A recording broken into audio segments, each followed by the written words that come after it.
उन्हाळा आला की सोबत तो वाळवणाचा रोगही घेऊन येतो. सर्वात पहिले ते वेगवेगळ्या प्रकारचं वाळवण तयार करा आणि मग त्याची साफसफाई. घरात तशी साफसफाई चालूच असते, पण 3 वेळा तर फिक्सच असते. गणपतीची, दिवाळीची आणि एक वाळवणाची. हो, उन्हाळ्यात वाळवण झालं की एकदा साफसफाईचा कार्यक्रम असतो. तोच कार्यक्रम आमच्या घरी आयोजित केला होता. आज स्वयंपाक काही लवकर बनणार नव्हता, म्हणून साफसफाईच्या आधी बाबाला नाश्ता बनवून दिला.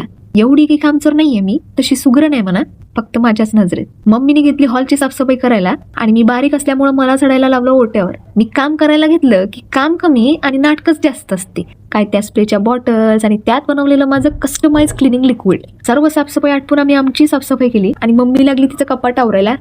हे चिल्लर कामांपासून मी 4 हात समोर आहे. मी माझं कपाट केव्हाच आवरलं, पण ते आता परत अस्ताव्यस्त झालं, ते गोष्ट वेगळी. वयानुसार मला कोणत्या डब्यात काय आहे हे आठवत नव्हतं आणि स्टीलच्या डब्यात पटकन दिसत नाही, म्हणून मी असे ट्रान्सपरंट प्लास्टिक जार ऑर्डर केले. आपल्यासारख्या गरीब लोकांना क्वालिटी आणि प्राइस वाईज एकदम मस्त परवडणारं प्रोडक्ट आहे. तुम्हालाही पाहिजे असेल तर लिंक टाईप करा. झालं बाबा शेवटी एकदाचं अरेंज. चला, मी करते आता आराम आणि तुम्ही करा व्हिडिओला लाईक, शेअर, कमेंट आणि सबस्क्राईब.